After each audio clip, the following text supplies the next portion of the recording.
পথ দুর্ঘটনায় মৃত্যুর ঘটনায় পূর্ব থানার পুলিশের ভূমিকায় ক্ষোভ জানিয়ে ঘটনার সুষ্ঠু তদন্তের দাবি পরিজন ও এলাকাবাসীর।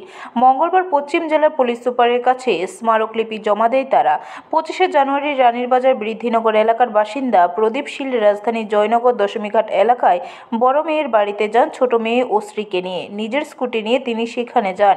অসুস্থ বড় মেয়েকে দেখে সেখান থেকে রাতের বেলায় বাড়িতে ফিরে যাওয়ার সময় চন্দ্রপুর এলাকায় প্রদীপ শীলের স্কুটিকে একটি গাড়ি সজোরে ধাক্কা দিয়ে পালিয়ে যায়। স্থানীয়রা ঘটনা প্রত্যক্ষ করে দমকল বাহিনীর কর্মীদের খবর দিলে তারা এসে আহত প্রদীপ শীল, ওনার স্ত্রী ও মেয়ে মৌমিতা শীলকে উদ্ধার করে জিবি হাসপাতালে নিয়ে যায়। জিবি হাসপাতালে মৃত্যুর কোলে ঢলে পড়ে মৌমিতা শীল। অপরদিকে গুরুতর আহত প্রদীপ শীল ও ওনার স্ত্রীর চিকিৎসা চলছে জিবি হাসপাতালে। পূর্ব আগরতলা থানার পুলিশ ঘটনার তদন্তে নেমে অভিযুক্ত গাড়িসহ চালককে গ্রেপ্তার করে।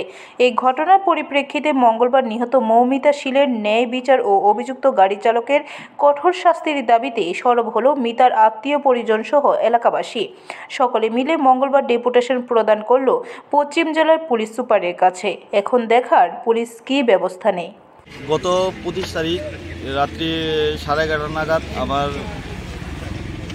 রিলেটিভ, আমার পিসাতো বোন, ওনার বড় মেয়ের বাড়ি দশমীঘাট থেকে বাড়ি যাওয়া নিমন্ত্রণ খেয়ে বাড়ি যাওয়ার সময় চন্দ্রপুর বাস স্ট্যান্ডের কাছাকাছি ট্রাফিক পয়েন্টের এখানে তারা এই পাশ দিয়ে যাচ্ছিলো। ওইখান থেকে আসা একটু দ্রুতগতি গাড়ি তাদেরকে ওভার স্পিডে আরেকটা গাড়িকে ওভারটেক করে তারপর তাদেরকে পিছিয়ে দিয়েছে।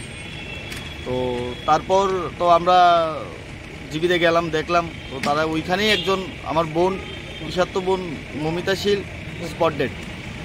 তারপর আমরা থানাতে এফআইআর করতে গেলাম। তো ওই দিন তো আর গাড়িটারি কিছু পাওয়া যায়নি, নর্মাল একটা এফআইআর করেছিলাম।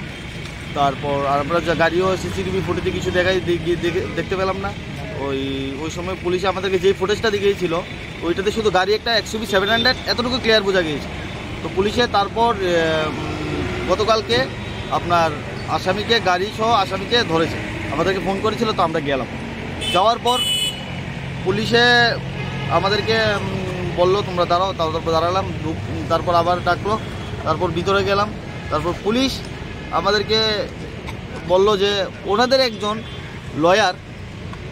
লয়ার পরিচিত কি নাম জানি না, ওনাদের লয়ার দিয়ে আমরা কাজটা করাতাম, ওনাদের লয়ার দিয়ে আমরা কেসটা চালাতাম, এইভাবে বলছে। ব্যুরো রিপোর্ট, খবর ত্রিপুরা।